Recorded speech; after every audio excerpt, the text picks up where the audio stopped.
As rising interest rates, the cost of living pressures and inflation continues to bite into the pockets of everyday Australians, what sort of an impact is this having on our small businesses? Well, joining me live is Ingrid Maynard, founder of the Sales Doctor. Ingrid, thank you so much for joining us. Well, as you well know, small businesses make up about 97.5% of our businesses in Australia. A lot of them hurting now, and it's not the end. No, unfortunately, it isn't the end, Janie, and thank you for having me.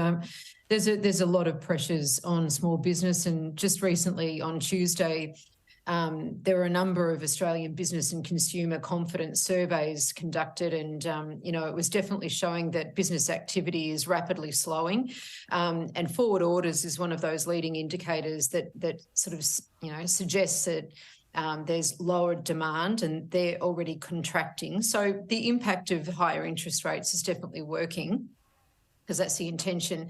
But spending confidence is down to near recession levels. It's in the negatives, and there's a risk to growth in the second half of this year. Deloitte even said in April that it's the slowest economy outside of the pandemic since the recession of the early 1990s, and it's predicting growth, I would say, maybe optimistically in the 1.2, 1.3% for the rest of this year and next year.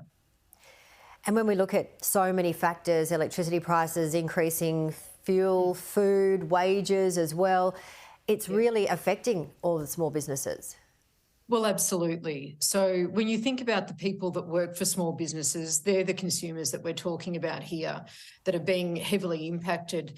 And, cost of living pressures are causing them to go to their employers and ask for more money. Now, some employers will be able to afford those higher wages and keep those precious staff that are so required, because there's a skills shortage, of course, so they need to keep the talent that they can to be productive. However, some small businesses simply cannot.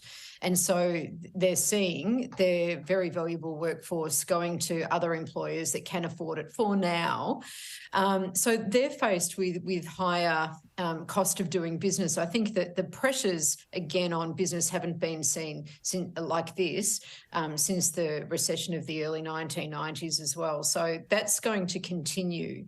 The impact of that on small businesses means that they've got to make some different decisions. It's delaying decision at the moment, because I think a lot of small businesses are waiting to see what will happen. The RBA has said that it's going to have another maybe 1-2 interest rate hikes again this year. So, that will definitely impact. And as people come off their previous low fixed interest mortgage rates and go on to new higher ones, that will then determine their economic forecast for households and then for small businesses. And the jobless rate is, set to go up. They're sort of saying 5%. Jobless rate, which is, again, one of the highest we've seen in a number of years. So for small businesses, they've got to make decisions. Can we actually afford to pay our people more to keep them and to keep things going over, or do we now have to do that ourselves, which is creating a lot more pressure on those already stressed out small business owners who, have pretty much everything riding on it, bearing in mind that many small business owners are funding their businesses through their own, household mortgages as well.